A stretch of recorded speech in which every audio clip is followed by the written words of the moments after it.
opstanding. So ek gaan obviously ek gaan eindig met die opstanding en die implikasie daarvan op ons lewens vandag. Ek gaan nie noodwendig prakties gaan nie. Dit gaan regtig 'n woord wees wat ek glo ons intellektueel gaan stimuleer, maar ook ons gees reg gaan maak vir ons verhouding met God. Wat ons net nog meer 'n groter dankbaarheid kan hê vir die Vader. Want toe ek voorberei het, ek regtig net ervaar dat as ons kyk na die groot storie, en ek gaan nou begin, ek's jammer. As ons kyk na die groot storie, dan sien ons die mooiheid van die hart van God, wat hy die hele tyd by mens wou woon. Selfs in die Ou Testament, in die tabernakel en al daai tye. Ons sien die mooiheid van God, wat regtig verhouding soek met sy volk. En ons is sy volk. So ek weet nie waar jy is vandag in jou geloof nie, in jou verhouding met God nie. Ek weet regtig nie, jy is dalk al jare daar, jy is dalk 'n paar weke daar, jy is dalk 1 voet in, 1 voet uit. Ek wil vandag vir jou sê, ongeag waar jy is, hy het jou lief. En dis stunning. 'n Heilige God het jou lief. En 'n heilige God noem homself net God nie, maar hy noem homself Pa vir jou vandag. En dit is 'n groot voorreg.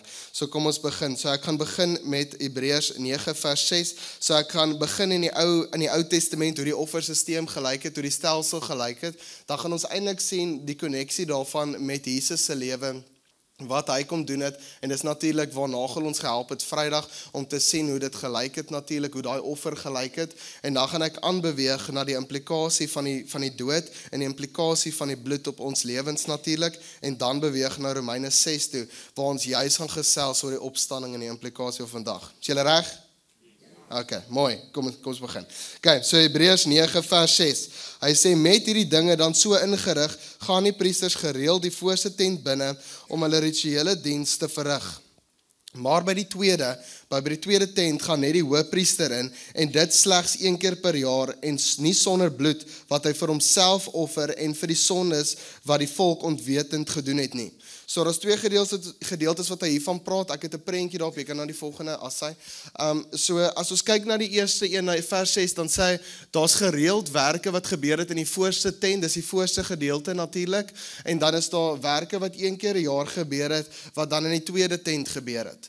So daai werke wat in die eerste tent gebeur het, wat die priesters dan net gedoen het, was 'n daaglikse werk, en dit was ook 'n weeklikse werk. So ek gaan nie nou heavy daarin duik nie, maar doen jouself 'n guns, alles wat daar binne gebeur, symboliseer die lewe en die liggaam van Jesus. So dis baie mooi. Soos die vertoonbrode, hy wat sê hy is die brood van die lewe, verstaan? Dis al daai tipe van goed symboliseer sy lewe. Ek gaan nie nou in dit ingaan nie. Maar hy praat juis van die gedeelte waar die priesters in die voorste tent gewerk het, en die hoëpriesters het 1 keer per jaar in die tweede tent inbeweeg. Nou julle sal sien, daar's 'n skeiding tussen die tweede tent en die voorste tent. Julle sien daai gordyn, hè? So daai is natuurlik die voorhangsel wat ons baie van weet. Nou, dis baie mooi, want die voorhangsel, ek weet of jy weet, maar hy's 15 cm dik. Jy weet, ek sê altyd vir mense, jy koop jou gordyn by Checkers hier. Jy koop hom by Wolpes. Dus dis 'n ordentlike ding. Ek sê altyd, ek het altyd vir my tieners gesê, ek gaan dit nou hier sê, asof ek het vir my tieners sê, ek het altyd vir hulle gesê, dis 'n dik ding. Verstaan, dis 'n dik ding. So dis 'n dik ding wat geskei is van die voorste tent en die tweede tent natuurlik. En ons weet wat gebeur het met Jesus op die kruisiging toe hy sterf, toe skeer die voorhangsel van bo tot onder. So nou weet ons, is nie net 'n kantgordyn nie, maar dis 'n dik ding wat geskeer het, verstaan? So dit was regtig, dit verteenwoordig die krag van Jesus se dood en die implikasie daarvan dat ons nou toegang het tot die Vader. Dis regtig beautiful. Maar ons sien, en Nagel het ons mooi geleer oor die hoëpriesters wat net 1 keer per jaar kon ingaan. Hy het dit Vrydag vir ons geleer, dat hulle net 1 keer per jaar kon ingaan, spesiale kleed natuurlik gehad. Daar was 2 offers wat gemaak moes gewees het. Die eerste ene wat jou ouers jou altyd genoem het as kind, 'n sonnebok, en die ander ene was natuurlik net die bloedoffer. So die sonnebok was juis daar vir die priesters wat hulle gedoen het. Hulle het hulle hande opgelê, en dan het hulle die sonde van die volk eintlik maar oorgebid na die bok toe. Verstaan, en dan sal hulle hom dan jaag hulle hom uit die volk uit die tent uit, verstaan, weg van Israel af, en dit symboliseer natuurlik die sonde wat nou Israel verlaat. Dis die simboliek daarvan. Dan die tweede bok, hy was uitgevat, nie vir koffie nie, hy was geslag, en dan was hy gebrand natuurlik op die altaar, maar voordat hy op die altaar gesit het, ek wil hê met 'n knoop net gou hierso maak, voordat hy op die altaar gesit was sy bloed gevat en gesprinkel op die altaar. So die altaar was gereed gemaak voordat die offer neergeplaas was. So hou net daai netjie vas. So dit is baie mooi, sien ons dat hierdie een keer per jaar gebeur het en net dan kon die hoëpriester ingaan by die allerheiligste, wat die tweede tent natuurlik is, verby die gordyn, verby die voorhangsel. Verstaan, en dis insane, want die teenwoordigheid van God het letterlik daar gerus. Die heiligheid van God het letterlik daar gerus. So as hulle nie die regte offer gemaak het, nie die regte kleed gedra het nie, dan was hulle uitgeval, verstaan. Hy het letterlik dood gegaan op die spot, van die heiligheid was te veel. Onthou is 'n sondige natuur wat daai manne gehad het. Dis nie soos ons wat nou in geloof is nie. So daai sonde kan nie versoen word met die hart van God nie, dit kan nie. Verstaan, so as hy nie reg gelyk het, reg voorbereid was nie, sou hy nie inkom tree nie. As hy het, sou hy doodgemaak gewees het. Dis so mooi ook, die hoëpriester het dan altyd 'n tou om ek dink om sy enkel gehad. En dan as hy inbeweeg en hy het klokkies ook gehad, dan loop hy in, en as die ouens wat buite die tou vashou, hoor dat die klokkies ophou skit, ophou geraas maak, dan sal hulle weet hy's dood. En dan sal hulle ons uittrek. En nou wonder ek het laasweek toe doen ons bietjie nagmaal met die kids leiers, laas Saterdag, en ek gesels met hulle, ek dink toe myself in die oomblik in, as ek nou verby die gordyn moet loop, en ek sien die heiligheid van God in volheid, ek sal net 'n oomblik vat en aanskou. Daar's sekere mense wat sal dans en dalk sing en skree en wat ook al, ek sal 'n oomblik vat en net dink, wow, this is beautiful. In daai oomblik sal ek dan uitgeruk wees, want almal gaan dink ek's dood. Verstaan, sê moet die hele tyd terwyl ek weet nie, wat iets doen, ek weet nie. Verstaan, so ek dink myself altyd daarin. Maar verder sien ons in vers 8, so ons sien nou, dis die ou sisteem, julle is met my met daai gedeelte, nee, dis hoe hulle moes ingaan by die teenwoordigheid van God. So net seker ouens het toegang gehad, en ons weet dit natuurlik. Vers 8 sê, daarmee dui die Heilige Gees aan, wat die weg na die heiligdom nog nie oopgestaan het, solank die voorste tent nog bestaan het nie. So obviously, die feit dat net sekere ouens toegang kon hê, is eintlik 'n teken dat die allerheiligste nog nie oop is nie. En dis eintlik die Heilige Gees wat hulle dit daai tyd geleer het. Dis eintlik baie mooi. So dit is nog nie oop vir alle mans nie, alle mense, alle vrouens nie, is nog nie oop vir mense nie. Verstaan, hy dui dit aan. So daar is nog 'n beperking in daai gedeelte. Vers 9 sê, dit versinne beeld is simbolies dit verteenwoordig, tot op hede hoe gawes en offers gebring is, wat nie in staat was om die gewete van die een wat die offer bring, volkome te reinig nie. Dit het net gegaan oor kos en drank en verskillende reinigingsrituele, bepalings vir die liggaam, wat opgelê is tot op die bestemde tyd van regstelling. So hy sê, hierso is baie mooi wat hy sê, die offers wat gegee was daai tyd, kon nie volkome die gewete van die persoon reinig nie. Stem julle saam?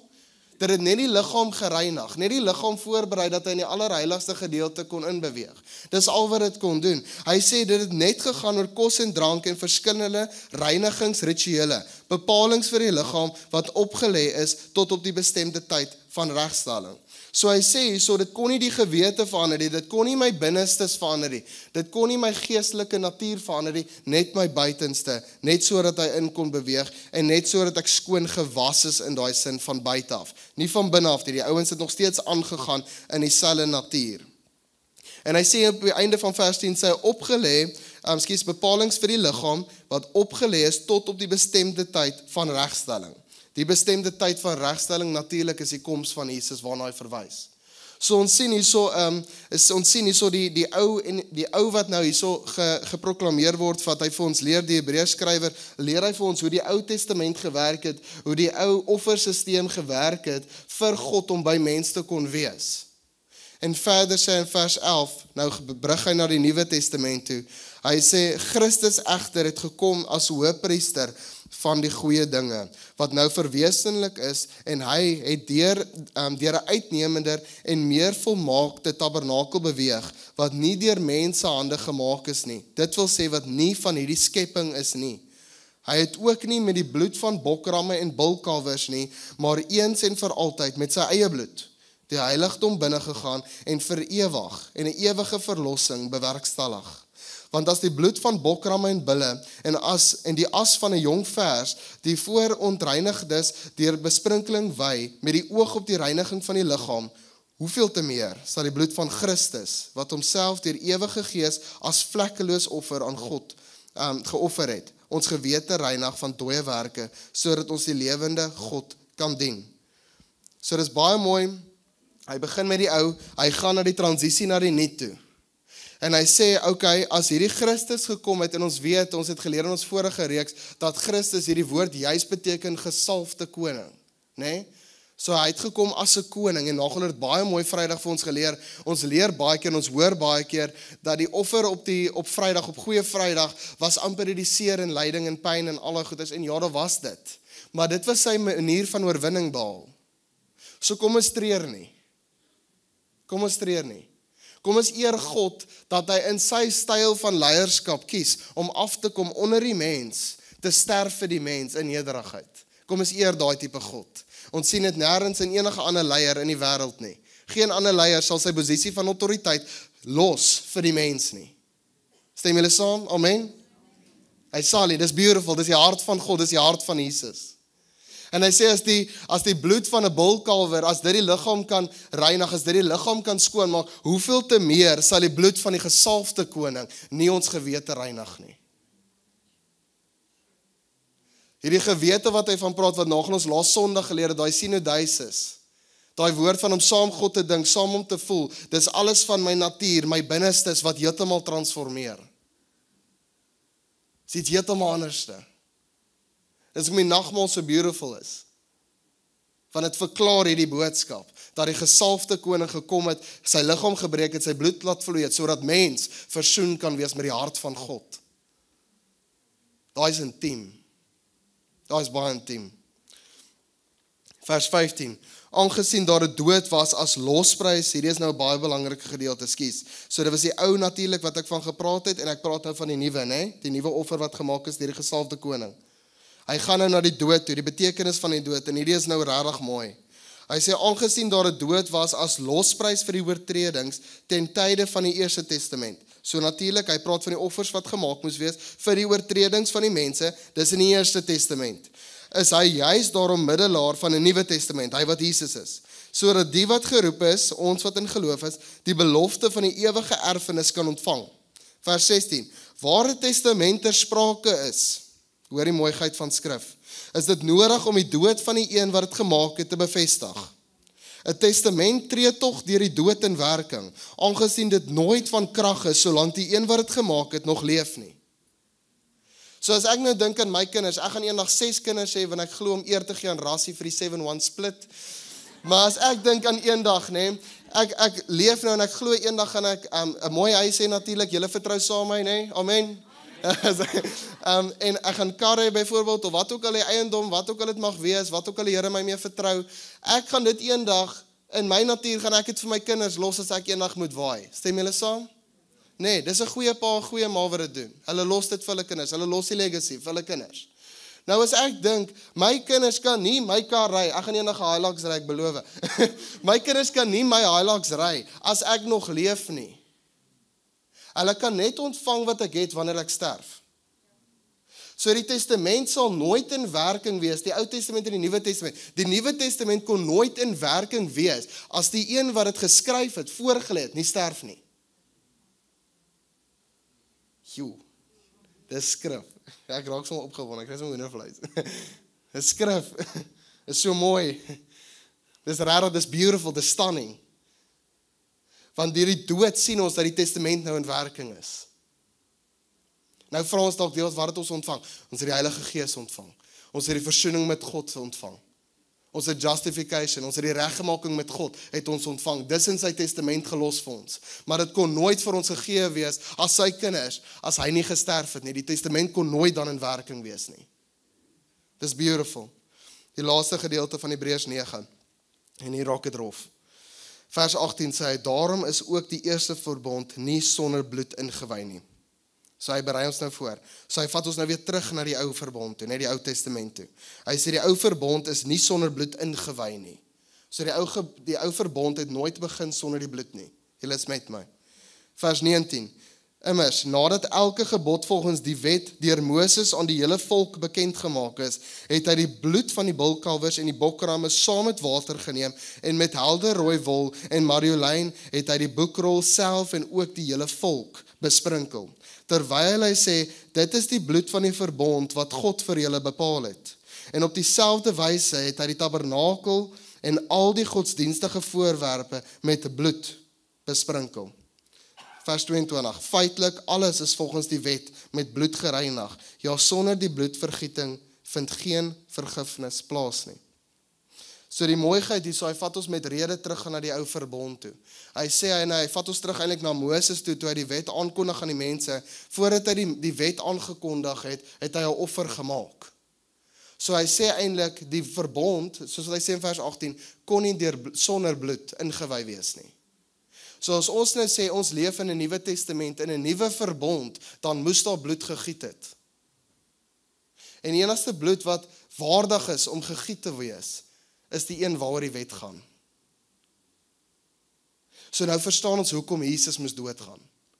Ons verstaan hoekom die bloed moes gevloei het. Ons verstaan deur die dood is sy testament nou in werking, dat ons kan erf wat sy porsie is vir ons. Ons verstaan deur die bloed het ons nou reiniging, deur die bloed het ons nou eintlik 'n nuwe verbond wat hy verkondig in die Nuwe Testament. Dis mooi. Dis so mooi. Die struktuur, die manier hoe God dink, dis vir my so strategies hoe hy dink. Dat die diepte van skrif eintlik hierdie goed vir ons so maklik maak. As ons hierdie goed regtig verstaan, as ons hierdie goed regtig lees en deel maak van ons lewens, dan verstaan ons, oh my word, dis 'n waardige God, dis 'n waardige Jesus. So kom ons eer hom daarvoor. Kan ons gou vinnig bid? Jesus, ons sê dankie. Ons sê dankie vir u liggaam. Ons sê dankie dat u dood gegaan het sodat ons in hierdie testament kan leef. Sodat ons hierdie erfporsie kon ontvang. Jesus, ons sê dankie vir die bloed wat gevloei het, sodat ons nie net skoon gewas is nie, maar dat die nuwe verbond nou verkondig is in u naam. Jesus, mag ons lewe spreek van dankbaarheid wanneer ons aan hierdie dink. Mag ons lewe spreek in die manier van hoe ons verstaan hoe die geloof lyk, as ons verstaan wat die dood en die bloed impliseer. Ag en Here, mag ons vir ewig dankbaar wees dat ons nie meer in die ou leef nie. U weet, as ek nog moes offers maak, sou ek baie lammertjies moes hê. Maar dis nie nodig nie. Ek kan nou met vrymoedigheid in die troonkamer ingaan, in die heilig van heilig. Ek kan nou met vrymoedigheid daarin beweeg. Amen. Amen. Kom ons beweeg na Romeine 6 toe, wat hy praat juis oor die opstanding. So ons het hierdie gedeelte, ons verstaan juis die dood en die bloed van Jesus en die betekenis daarvan. Ons almal verstaan hom? Ja, ons almal verstaan hom? That's great. Okay, so ons kyk na Romeine 6 vers 3. En dan sê hy, of weet julle nie, dat ons wat in Christus Jesus ingedoop is, in sy dood ingedoop is nie. Deur die doop is ons dus saam met hom in die dood begrawe, sodat net soos Christus deur die magtige heerlikheid van die Vader uit die dood opgewek is, so ook ons 'n nuwe lewe sal lei.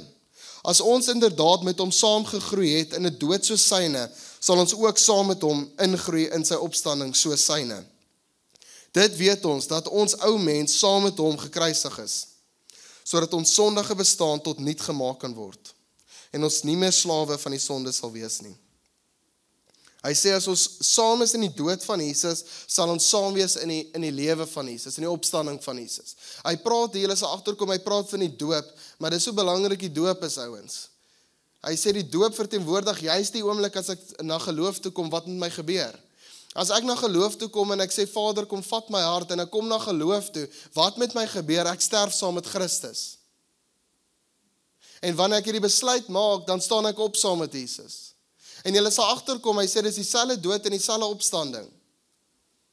So om dit in sy diepte te verstaan, moet ons regtig verstaan wat opstanding eintlik dan nou beteken.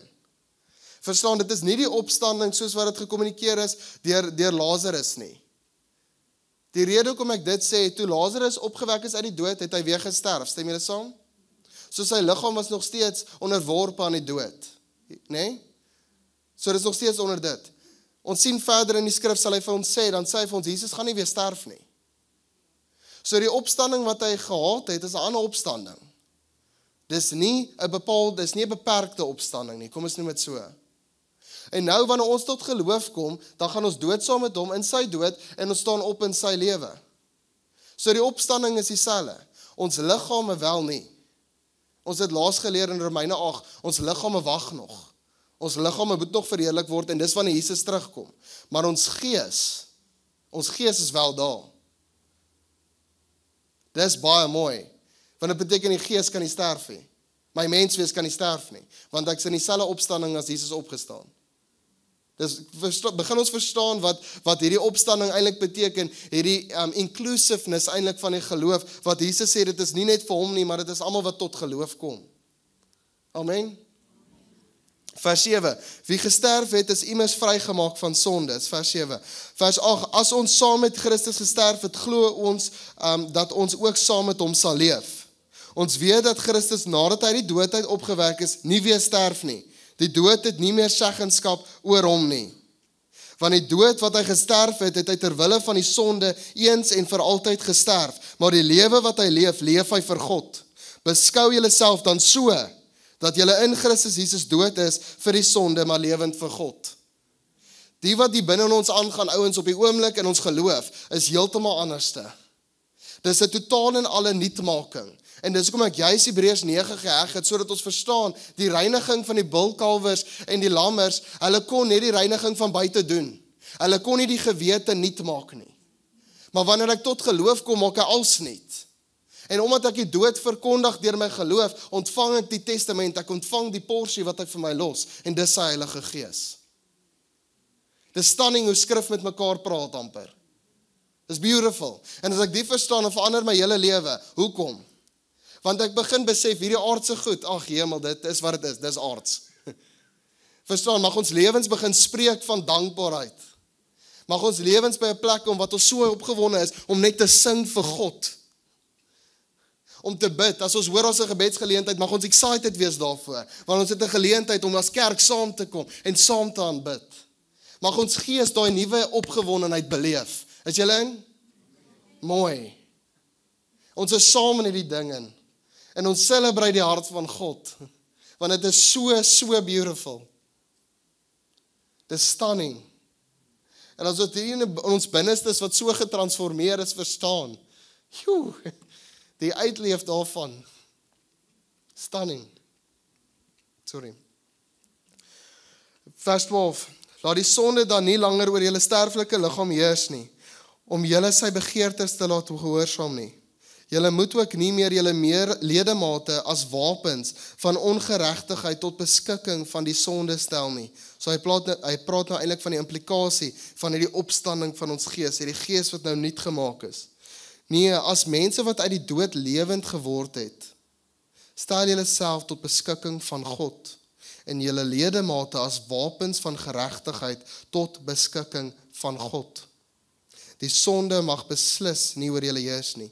Julle is immers nie onder die wet nie, maar onder die genade.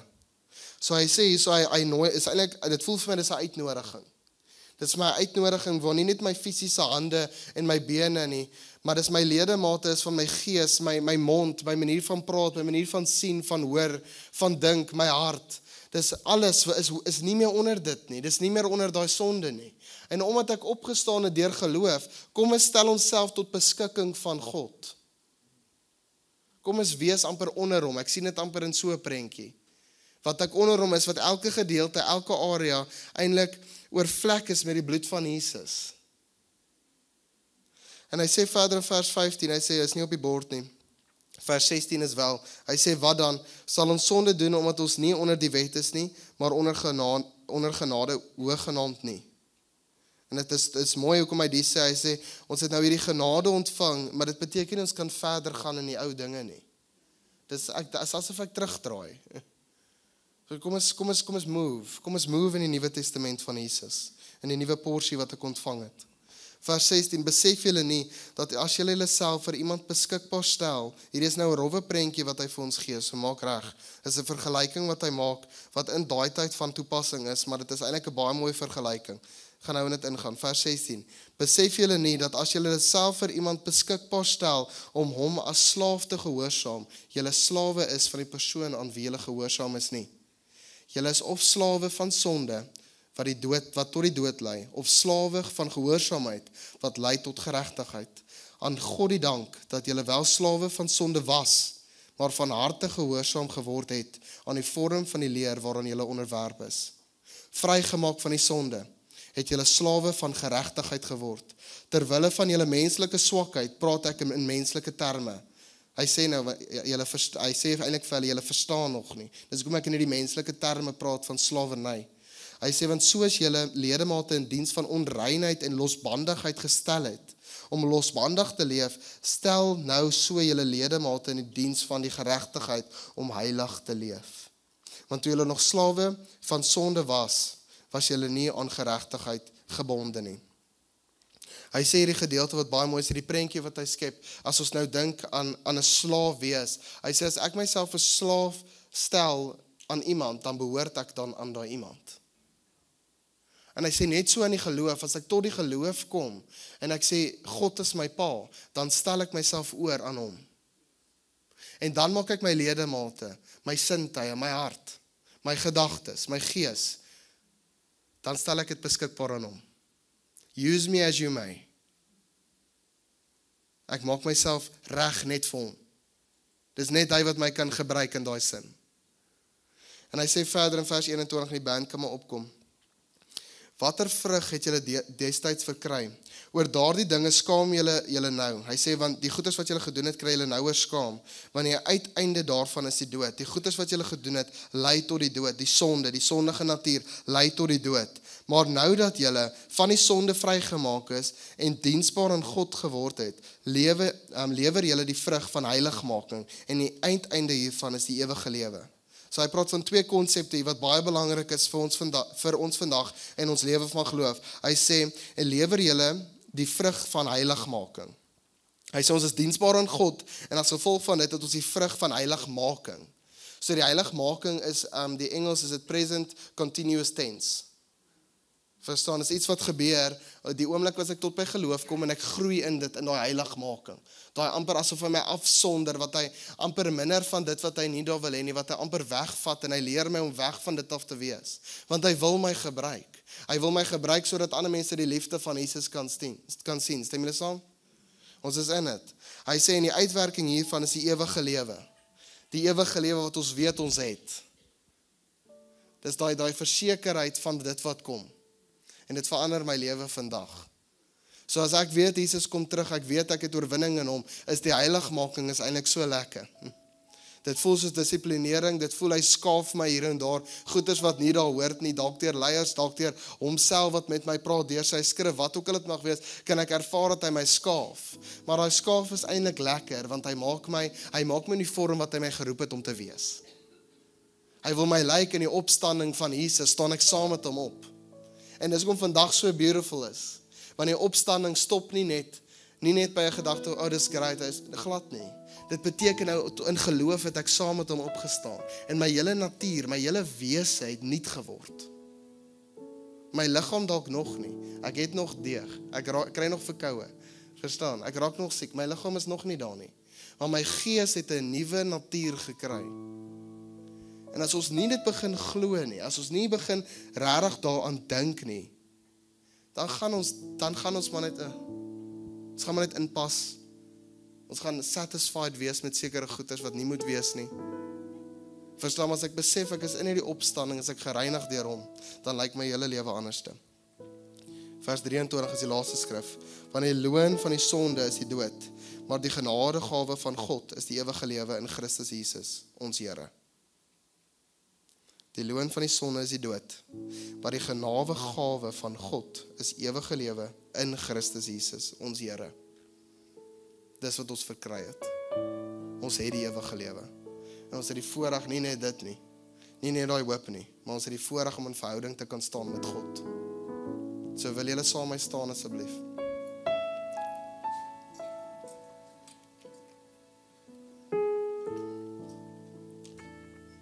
Ek wil julle met julle oë toe hou. Vader, ons sê eerstens baie dankie vir die woord. Ons sê dankie dat U ons nie in ons verlatenskap amper gelos het nie, maar U het ons gelos met, ek wil dit nie instruksies noem nie, maar die manier hoe U dink. U het ons gelos met U kragtige woord, met die Heilige Gees wat ons ontvang, wat ons nou reeds het, dat ons in hierdie proses van heiligmaking kan eintlik gelukkig wees, kan celebrate, al voel dit soos dissiplinering, al voel dit moeilik.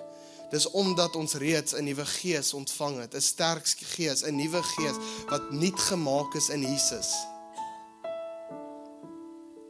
U het ons heeltemal totaal en al nuut gemaak. En Vader, daarvoor sê ons baie dankie eerstens. Maar ons sê ook Heilige Gees, ons is opgewonde vir dit wat voor lê. Ons sê opgewonde om te sien hoe mense transformeer deur die vrug van geregtigheid. Ons sê opgewonde soos wat ons gesprek voer met mense, soos wat ons in hulle spasie inkom in verhouding, mag hulle ervaar wat die liefde van Jesus beteken. En nie dat dit eers nodig is om daaroor te praat nie, maar net om te wees in Jesus beteken klaar ons is 'n groter invloed as die wêreld. En ek wil jou uitnooi vandag, as jy jou hand wil opsteek en net wil sê, Heilige Gees, geef my hierdie nuwe krag. Ek voel nog nie, my gees voel totaal en al nuut nie. Ek voel ek is nog in die proses van heiligmaking, maar dit voel eers op 'n afstand. Wil ek hê jy met jou hand lekker hoog opsteek. En ek wil vir jou vandag bid. En Heilige Gees, ons spreek oor elke liewe persoon wat honger is vir die Heilige Gees. Ek sluit myself in hierdie gebed in, want ek kan nooit genoeg vol wees nie. Mag ons altyd honger wees. Mag ons gees neig na U, mag ons gees soek na U. Nie dat U ver is nie, maar mag dit so opgewonde raak in gebed en in worship, en wanneer ons in die woord induik, wanneer ons self in ons persoonlike tyd met die woord bestudeer. Ek spreek dit oor elkeen wat nou hulle hand opsteek, mag hulle 'n nuwe honger te ontvang van die Heilige Gees. Soos die opstanding van Jesus, wat die nuwe gees verteenwoordig, wat die gees wat opnuut gemaak is verteenwoordig. Ons is ingesluit in daai selfde opstanding. En mag ons regtig vol energie wees na vandag. Mag ons honger wees om te leer oor U. Mag ons honger wees om te leer oor die woord. U is ons God, U is ons koning. En U het in nederigheid kom sterf en opgestaan vandag. In nederigheid. Ons bid vir daai selfde nederigheid op ons. Mag ons nooit gewoond raak aan hierdie woord nie. Mag dit vir ons altyd 'n skok wees. Ons dankie vir die liefde. Julle kan julle hande laat sak. Sprei die bloed van Jesus Christus oor elkeen van ons. En ons weet ons is ingesluit in die dood en ingesluit in die opstanding. En ons weet dat ons het 'n nuwe testament ontvang as gevolg van die dood wat verklaar is. Maar ons weet ons God is lewend. En ons almal sê